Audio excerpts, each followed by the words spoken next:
And most of your stress is because you're thinking about too many things at once.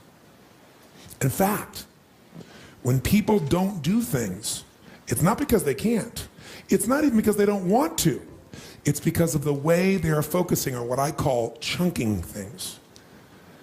When people don't follow through, here's what they do. I'll give you an example. Who here believes exercise is very important, but you don't exercise regularly? Let me see a show of hands. Raise your hand. More hands than most of us want to raise our hand, right? Now, who here really focuses, or I should say exercises regularly? Raise your hand. Regularly. Okay, great. Who here does not exercise regularly even though you believe it's important? Just be truthful. Okay, great. So let's see what the difference is here. A person who does not exercise regularly, I want you to raise your hand and I want you to tell me why you don't exercise regularly. Be truthful. Okay? Yes, sir.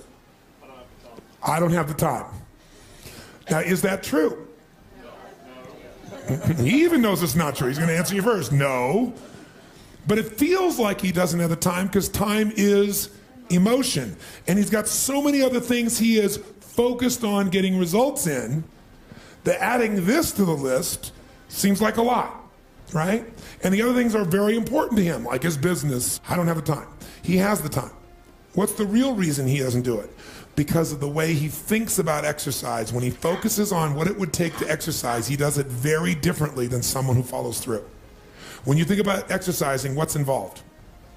At the moment, about mile 14 of the London Marathon. Quite painful. Okay, he starts thinking about, I got to get to mile 14 of the London Marathon, and that even the thought of trying to get to the 14th mile, much less the 25th mile, is like beyond my imagination right now.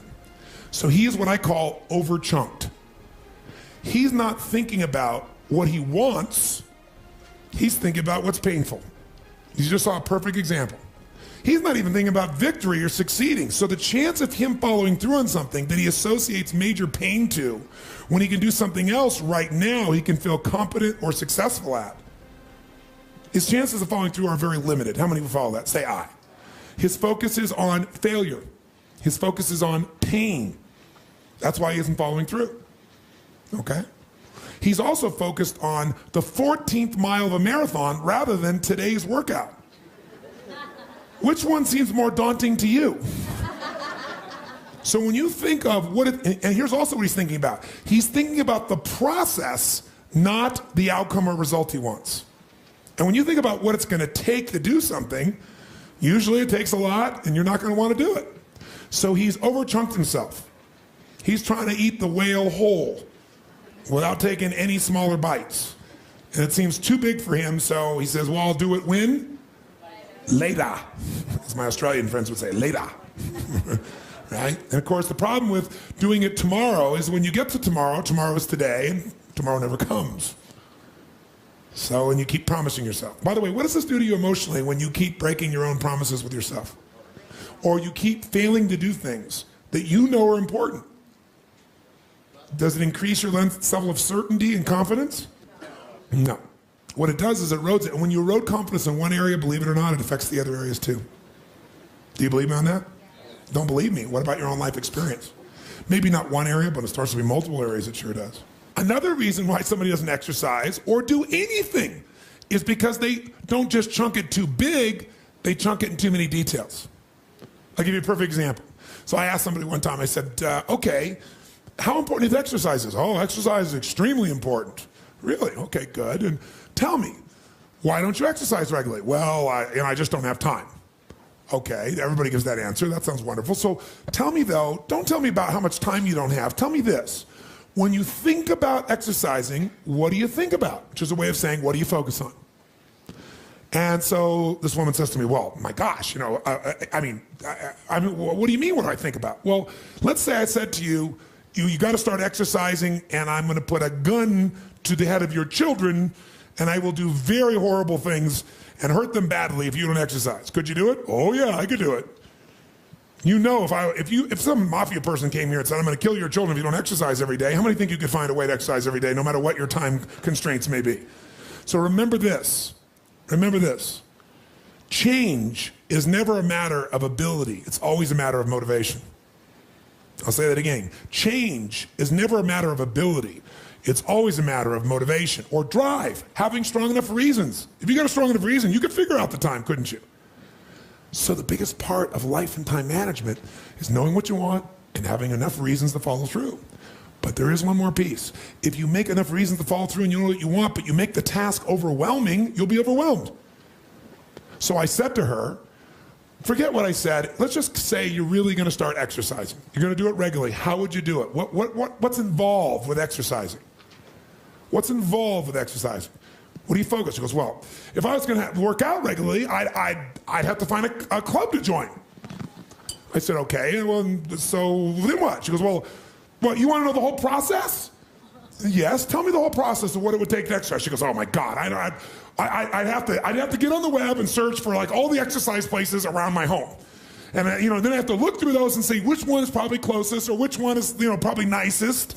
And I don't really know, so I probably have to search on the web and like read about each of them and get a sense and see the pictures of the place. But of course, it's never the way they really show it to you. They always show you the best pictures. It's not really that nice. So then I have to get in my car and I got to find these places. So I have to Google the location and look it up. And then I drive there. And, a lot of times the instructions are wrong on Google. So sure enough, I get the place that's not even the right place. And then I have to call the place on my cell phone. Then after I call the place, I got to write down the directions. Of course, I probably don't have a pen. I mean, you know how it is when you're driving. And so finally, I get a pen, I draw down the directions, or try to remember in my mind, and I get to the place, and now I got to get a ticket. You know how you get that ticket, and then I got to go find a parking space. And then I find the parking space, and what do I got to do? Now I got to go into this place. And when you go in the place, you can't just go look around. They want to escort you, don't they? Some salesperson wants to escort me, so I got to go with the salesperson. They walk me around, they show me the locker room, and they show me this, and they show me that, and they show me all the stuff. And then let's say I want to even buy it here. I can't just give my credit card. They want me to fill out a little application. Like I'm 2 years old again. I'm in high school. Oh, come on, give me a break. And then I fill out the application, and I got to pay them, and then they want to sell me a 10 million year membership, and I just want to try this for 6 months. And then after all that, then they want to take a picture that looks worse when you take it than your driver's license. Plus, after that, now what I do? Now I got to flash the card, go into work out. And what I got to do to work out? I got to take off all my clothes, and I got to hang them up in this tiny little locker where my stuff doesn't really fit, and it's going to get wrinkled, and I know it's going to fall off, and it's going to get wrinkled, and it's going to be terrible.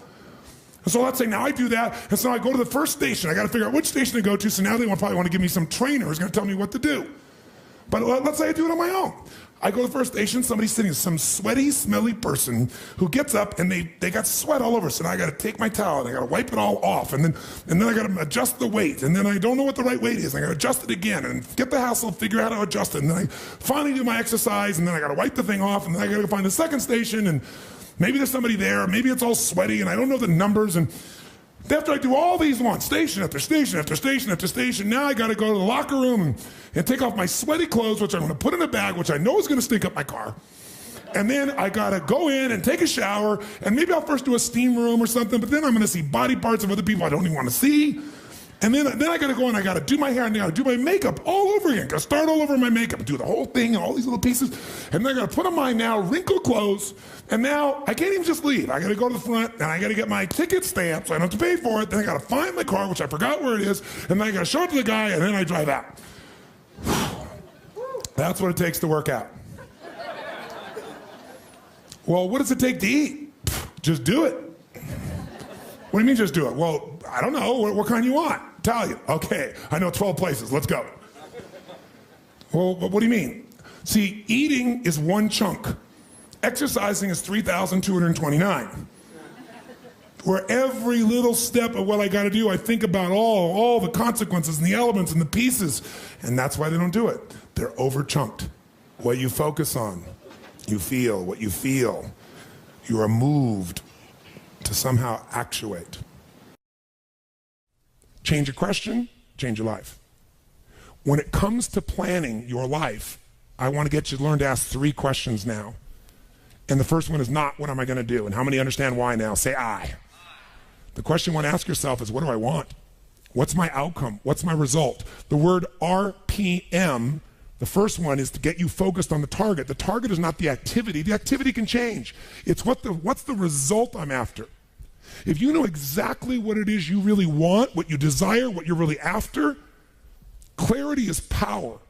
The more clear you are on specifically what you want, the faster your brain can get you there.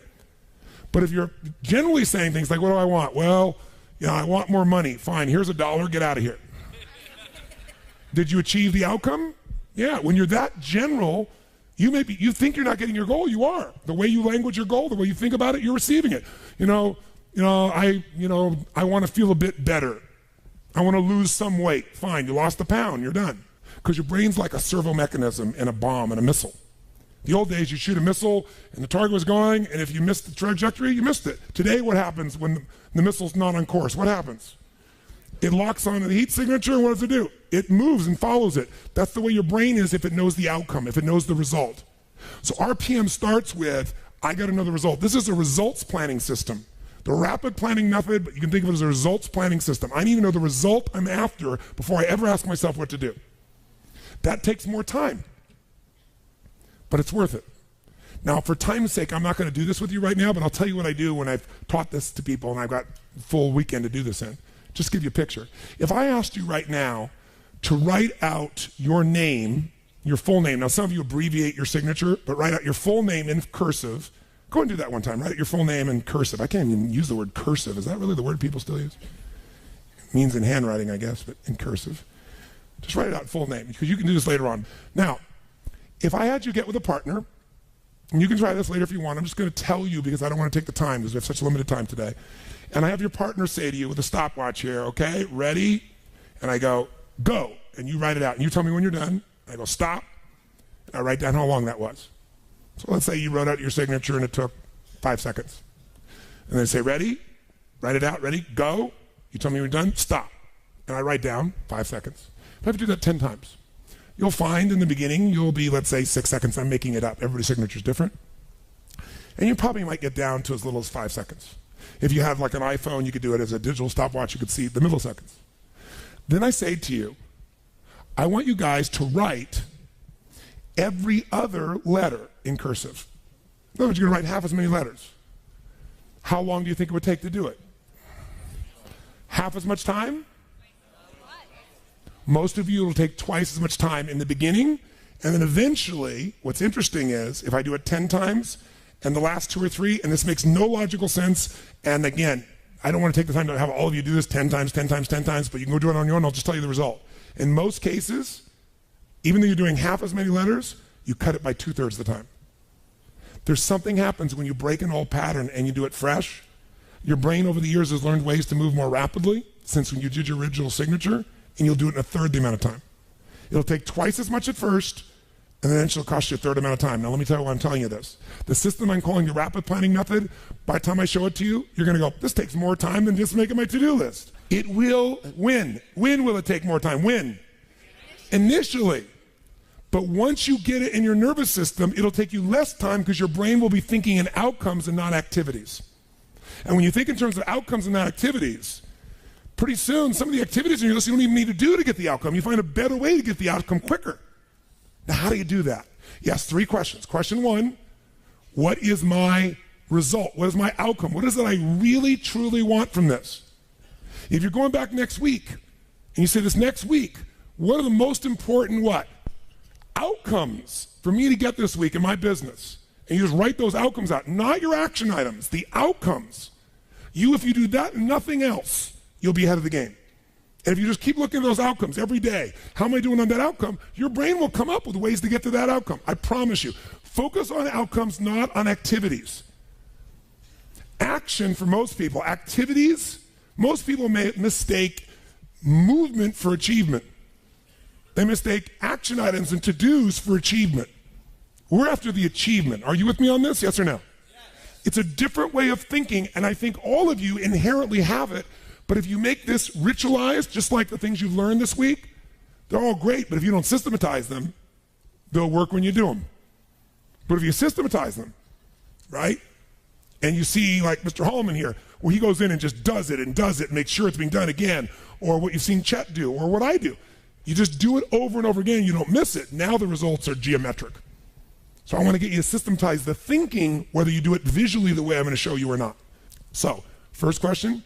What's the result I'm after? What's the ultimate result? What do I want out of this week, out of this thing, out of my business, out of my life, for my body? And you want to be as what as possible when you describe that outcome, that result. As what? Clear. As clear and specific as possible. Generalities will confuse you. So it might take you longer than just writing down call so-and-so to think, if I'm calling my son I'm going to call Jarek, or I'm going to call my brother. This is what goes through my head before I call him, always. What's my outcome? Because I don't want to just call him. I want Jarek to feel loved by his dad. Or I'm thinking about what's my outcome. I've got to talk to him about this thing that's out there. I've got to make sure I get through to him on this because I want to guide him and move him in this direction. That's what I want to be as his father. I don't want to just chit-chat. I can do that too. So if you think before every phone call, before every time you're planning your day, and you think before you have any meeting, what do you think the first thing I ask of anyone when we sit down in a meeting is? Okay, what are your outcomes? What are the outcomes for this meeting? First thing I want to know, because if I know the outcomes, guess what? A lot of meetings, they're done pretty quick. Because if I know the outcome, you don't have to go through all the activities to sell me on it. Just, that's your outcome? How do you want to do it? Sounds good to me. Rock. That's how you make a meeting productive. I know a meeting's productive not by the hours or time. Sometimes it takes longer to the outcome than you want, but I'm going to get the outcome. That's, by the way, what you see with me on stage. That's why my times vary. It's based on an outcome. I'm going to get that outcome. I don't give a damn whether it's the right time or not. I want to do it in that time, but I must deliver the outcome. How many get that? And by the way, how many like to have your company focused on outcomes, results, and not activities? Say I. People say all the time, well, did you get that done? Well, I left them an email. I left them a voicemail. I've sent them 3 emails. How many times have you heard that? When that happens with me, I'm like, but I don't show it. I just like, really? Wow, that's fascinating. We'll explain about our culture. It's about getting the result. So I can help you if you can't figure another way to do it, but there may be 12 other things we might want to do. Maybe they don't have the answer. Maybe somebody else can give us the answer. The outcome was to get this information, not to leave an email or 12 or 3 voicemails. That will not do any of us any good. How many follow? Now, whether you get the outcome or not, whether you get that result, will be based first, do you have clarity?